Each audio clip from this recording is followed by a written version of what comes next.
Hey guys, in this episode I'm going to be playing a snippet of one of my past episodes, which was on intuitive eating, or to put it more accurately, on ad-libitum dieting. This was a pretty long 50 or so minute episode, and I realized that it kind of got buried under other episodes that I've done. And that's kind of unfortunate because I think that's actually one of my best works so far. So I decided that over the course of a few episodes, I will rehash some of the more important concepts in that one as kind of a teaser. And in this particular one here, I will repost probably one of the more important parts of it all, which was on the satiety from foods and how you can select foods to ensure appropriate satiety if you don't want to track your macros.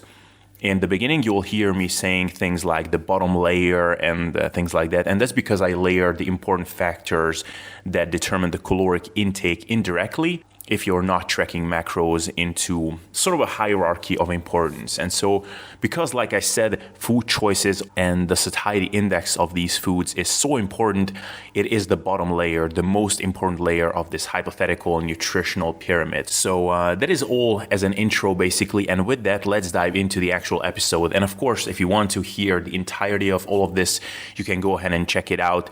It is linked in the description below. This is kind of meant as a teaser for those of you who have not checked those episodes out. I think it's really a comprehensive guide, and I think I did a decent job at summarizing the most important concepts that go into making an ad-libitum or quote-unquote intuitive eating strategy work. If you don't want to track your macros, but you still want to progress towards your body composition goals, then I think this is a pretty comprehensive and extensive guide on the topic.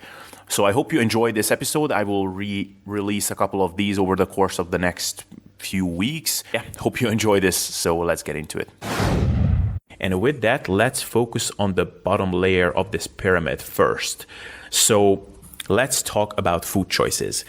The reason why this is the bottom most important layer of this intuitive eating pyramid is because from all the things that can have an impact on hunger and satiety mechanisms, the foods themselves have the biggest impact. You could mess up all the other layers pretty badly, but if your food choices are in order, then you could still be quite effectively progressing towards your goals. For example, you could have a terrible diet structure with the most suboptimal meal frequency, meal schedule, and calorie distribution. You could have all kinds of messed up behaviors around your meals, but if you only eat chicken and broccoli, to give a stupid example, you would be more than likely to still lose fat. Conversely, you could have excellently scheduled meals with the absolute most optimal meal frequency. Your calories could be distributed across the day in the most optimal way possible. You could be eating incredibly mindfully, so your mindfulness levels could only be paralleled by Buddhist monks or something. But if your diet is consisting mainly of cheese-filled pizza dough and waffles dipped in Nutella, then I would still not be super confident that you will not overeat. So for that reason, food choices are absolute key. Now, from a body composition standpoint, the number one factor that you will want to monitor is the so-called satiety index of your diet and the foods you eat. So the website nutritiondata.com lists how filling certain foods are when compared to one another. So you can just Google nutrition data fullness factor, and the rating that they provide is generally pretty good, although it's not always accurate in my experience. But I think the best thing is to simply understand what determines how filling a given food is. So the main determinants of the satiety inducing effect of any given food are food volume to caloric ratio, viscosity, palatability, and then to some extent also protein and fiber. So let's talk about these individually. Food volume to caloric ratio. Simply put, it basically just refers to the sheer quantity or mass of food that you get to eat for a given amount of calories. So you can look at something like a plate of raw, chopped up cucumbers, which a pound or a half a kilo of it might contain something like 50 or 60 calories. Or you can look at something like almonds, which are a super nutritious whole food, but 100 grams of it, or something like 2 handfuls, contain 600 calories. So 10 times the amount as cucumbers.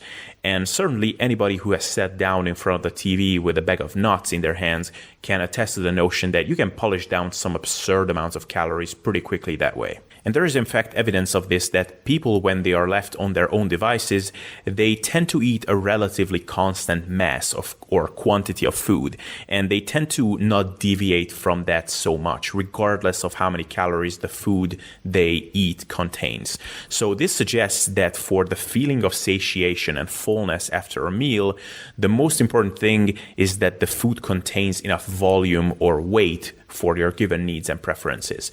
And we actually have good reasons to believe this, as it's been shown, it's very well established actually at this point, that it's not the only, but one of the important mechanisms through which the brain actually senses that you're getting full is through the stretching of your stomach.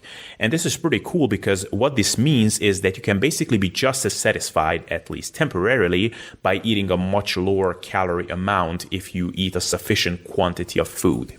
And on a related note here, you can make use of this stomach stretching based satiety mechanism by consuming water or some other zero-calorie beverage, especially right before your meals and even during your meals. So if you're dieting, a good habit to get into is to have 1 or 2 glasses of water or other zero-calorie beverage before you start eating, and maybe another 1 or 2 glasses during your meal. And this way your stomach will get filled up nicely and you will get a feeling of satiety without actually consuming as much calories as you otherwise would. And so on this theme further, if you think about it, you could engineer a 3,000 calorie diet, which consists of olive oil, table sugar, and whey protein, to give just a stupid example. And chances are that you would still be hungry at the end of the day, because the total quantity of food you would be eating would be very little. Or on the other hand, you could engineer an 1,800 calorie diet, which is much lower in calories, of course, which consists almost exclusively out of lean protein and green veggies. And you could find yourself in a situation where you would have a hard time stuffing down that much food. So bottom line, eating a sufficient quantity of food volume is key. And as a general rule of thumb, you want to eat each meal to the point when you feel like you don't really want the next bite, because it would just make you feel a bit uncomfortably stuffed. And you could also call this as a feeling of comfortable fullness. Next thing I want to cover quickly is viscosity. It basically refers to the density or thickness of the food. So generally, the more viscous a food is, the more satiating it is. And this mainly comes into play with liquid-like food items that you can either drink or eat with a spoon. So as you probably have noticed, sugary sodas are not satiating at all, and then fruit juices with some fruit pulp in them have some very little impact on satiety. And then if you put together some thick smoothie, then it may actually be pretty satiating. And you can also notice the same thing with dairy products or different soups and stews. So basically, this is just one more reason to minimize liquid calories generally, especially on a diet. With that, let's move on to the next key factor, which is food palatability. So palatability is basically just referring to the tastiness of the food. And it's hardly news for anyone, but it unfortunately inversely correlates with satiety. So in general, the better a given food tastes, the more you'll want to eat of it. So the obvious extreme examples here are, once again, the foods that we generally think of as treats or junk foods. One of the main reasons why these foods are so overeating promoting is because they are just so damn yummy that we tend to keep eating them past our point of satiation. Besides the fact that these foods are, of course, incredibly calorie dense. This also helps explaining why sugar, for example, in a practical sense is problematic, because it increases calorie density and palatability at the same time. And what I mean by that is when you add some zero-calorie sweetener to some food, for example, then you will eat more of it because you just increased palatability. You made the food tastier, but at least you didn't increase the energy density of the food because the sweetener was 0 calories or at least close to it. But on the other hand, if you add sugar to a plain food, you increase the palatability, which again drives up caloric intake, and you increase the energy density of the food. So any given bite of food that you eat will now contain more calories, and it will increase your desire to go for the next bite as well. So it's kind of a double whammy in terms of calorie increase. And it, of course, gets even worse when you add butters, oils, cream, etc. So bottom line, if we eat ad libitum, we need to be mindful of the palatability factor of our overall diet. Now, whole, unprocessed, single ingredient foods tend to not have this effect, but still there are still differences between different foods. Some of them are naturally sweeter, some of them have a more pleasing mouth feel to them, and depending on how deep you are into a diet, you may want to watch out for those. One example that comes to mind, for example, is bananas as opposed to apples, which both contain roughly the same amount of calories, but apples are generally considered to be a lot more satiating, partially because of this palatability factor. Next big factors, protein and fiber. Protein is generally viewed as the most satiating macronutrient, and that is probably valid. Traditionally, bodybuilders have always loaded up on tons of protein. How much of an impact that has on their satiety compared to other macronutrients, it's hard to tell because these bodybuilders also load up on tons of fibrous veggies, so they might swear by the satiating effects of protein as the factor that got them through the diet, whereas in reality it might have been the ton of fiber that they consumed. In fact, I've been introduced to this concept called protein leverage theory during the Bayesian personal trainer course, which basically stipulates that evolutionarily it makes sense for your body to make you hungry for a given amount of protein that is sufficient to provide your body with its needs. And if you eat less than that, then you'll stay hungry. But if you keep consuming more than that, then it's no longer more satiating. And I think simply practically speaking, in general, for the management of hunger and satiety, it's worth loading up more on things like fruits and vegetables as they are generally less caloric than protein sources. So you can eat a small piece of chicken breast for 100 or 150 calories, or you can eat a pound of green veggies for that amount at least. This brings up fiber. Fiber not only contributes to the volume of the food, but soluble fiber also gets fermented into short-chain fatty acids in the gut, which triggers satiety in between meals. So in general, fibrous foods, which in practice mean fruit, vegetables, deserve a big thumbs up. My general rule of thumb with fiber on a diet is to consume the most amount you can without causing yourself gastrointestinal distress. And it's good to get into the habit of having fiber just like protein with every single meal. So putting everything together so far in terms of food choices, things that matter the most are food volume, viscosity, and palatability, and then on a related point, fiber, and then probably to a lesser extent, protein. And if you were to engineer the lowest calorie diet you can without tracking macros, you would put together a meal plan that consists of foods that taste pretty bland and has very low calorie, high fiber, high protein foods that provide a lot of volume and fill your stomach up, so you're less likely to put down a ton of calories in the first place, but then even the taste is pretty forgettable, so you don't even have the urge to do so. So that would be one end of the spectrum. And then if someone aspires to do a 10,000 calorie challenge or something, then just select a whole bunch of really tasty foods that provide a lot of calories for very little food volume and contain very little fiber and protein, and you'll probably get impressively far in that 10,000 calorie challenge without counting anything.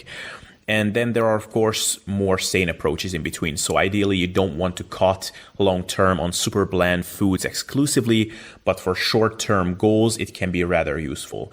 And you, of course, don't want to do a 10,000 calorie bulking diet, ideally either. Now, as I said, food choices form the foundation of all of this. That is the one thing that needs to be taken care of ahead of anything else. But there are other factors too that influence your ad libitum energy intake. All right, guys, I hope you enjoyed this one. Like I said, if you want to check out the entirety of this, then check out the link that is provided in the description below. And I hope you will find those episodes valuable. If you're interested in progressing towards your goals, body composition-wise, and don't want to track your macros, then I think this is one of the better guides out there, certainly on YouTube. I hope you will give that a go if you haven't already. And with that, see you in the next episode. Hey guys, I just want to tell you again that your inputs for this podcast will help it grow more than anything, and your requests, ideas, and comments will contribute to awesome content going live on this channel and podcast more than anything. So if you want to contribute, the best thing you can do is to go on Facebook and look up Sustainable Self-Development. You'll find both the page and the Facebook group that is dedicated to discussions and ideas being thrown around. Go there and note down your comments about what kinds of topics or guests you want to be featured on this podcast and YouTube channel in the future. Just keep in mind the general theme of this podcast and my YouTube channel, which is to help people becoming their best selves in terms of lifestyle as it pertains to fitness and general personal development. This podcast is really dedicated to self-improvement, both physically and mentally. So keep that in mind. So thanks again for tuning in, and see you next time.